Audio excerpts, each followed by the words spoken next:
Hello एभरिवान नमस्कार। আজি মই ভাপত দিয়া পিঠা বনালো। এয়া দেখিছে নহয় ভাপত দিয়া পিঠা একেবাৰে সহজ হয় বনাবলে, কম সময়ৰ ভিতৰতে বনাবলৈ পাৰি। এয়া দেখিছে এটা মই ইয়াৰে কাটি পেলাই দেখাম। এয়া দেখিলে নহয় একদম কোমল আৰু মিহি হয় বস্তুটো। বলকচোন তেনেহলে ভিডিওটো মাজলৈ যাওঁ, আপোনালোকক দেখাও মই কি বস্তু এদিনো এই পিঠাবিধ বনালো। প্ৰথমতে মই এবাটি পিঠাগুৰি লৈছো। যিকোনো ভাত খোৱা চাউলে দি আপোনালোকে বনাব পাৰিব। মই এবাটি পিঠাগুৰি ললো। আনফালে নিমখ এচিকিটমান লৈছো কাৰণ টেষ্টটো বেলেন্স ৰাখিবলৈ। এতিয়া চামুচ এখনেৰে মই লৰাই থাকিম, এনেকৈ সানমিহলি কৰি ল'ম। তাৰ পাছত গৰম পানী দি পেলাই মই এনেকৈ সানি ল'ম। আটাৰ লাডুৰ দৰে বনাই ল'ম মই বস্তুটো।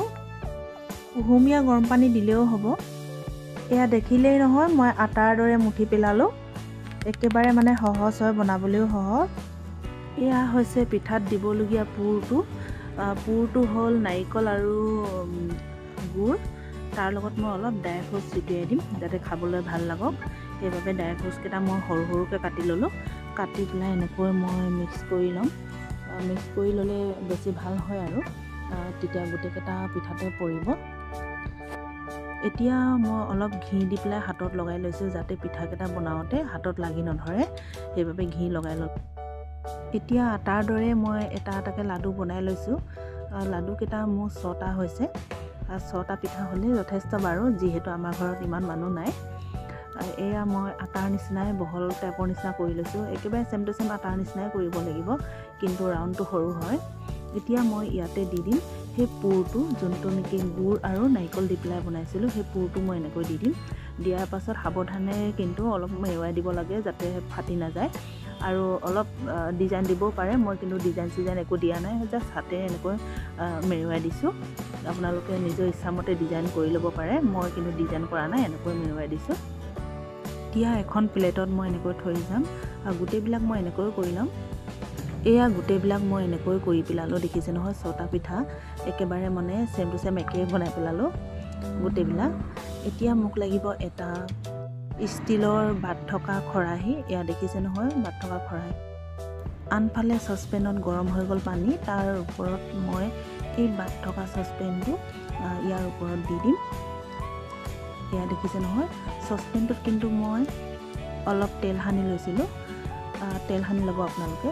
তাৰ পাছত মই এনেকৈ দি দিম এটা এটা কৰি। অলপ হেঙাকৈ দিব, নহ'লে লাগি ধৰিব পাৰে। এনেকৈ হেঙাকৈ দি পেলাই মই ওপৰত বাছ 3 আৰু 2 মিনিটমানৰ কাৰণে ঢাকন মাৰি 2 মিনিটে ৰাখিলোঁ। 2 মিনিটৰ পাছত চাওকচোন এটা ছাইড সিজি গ'ল।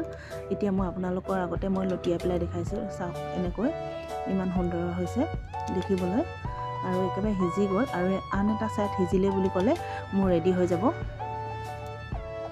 এয়া আকৌ ঢাকন খুলি পেলাই দেখাইছোঁ, সেই পিঠিও সিজি গ'ল একেবাৰে।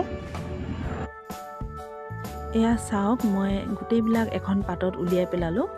দেখাত কিন্তু কিমান সুন্দৰ হৈছে চাওকচোন। খাবলৈও কিন্তু বেলেগ ভাল লাগে, একেবাৰে মিহি আৰু কোমল কৰি।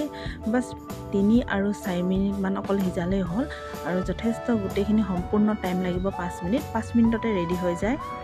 এয়া মই কাটি পেলাইও দেখালোঁ, দেখিছে কিমান সুন্দৰ হৈছে। এয়া আৰু সৰু সুৰা ভিডিঅ' বুলি আপোনালোকৰ আগত শ্বেয়াৰ কৰিলোঁ। যদি এই ভিডিঅ'টো ভাল লাগে তেনেহ'লে লাইক, কমেণ্ট, শ্বেয়াৰ আৰু ছাবস্ক্ৰাইব কৰি দিব। আজিলৈ আহোঁ, বাই বাই।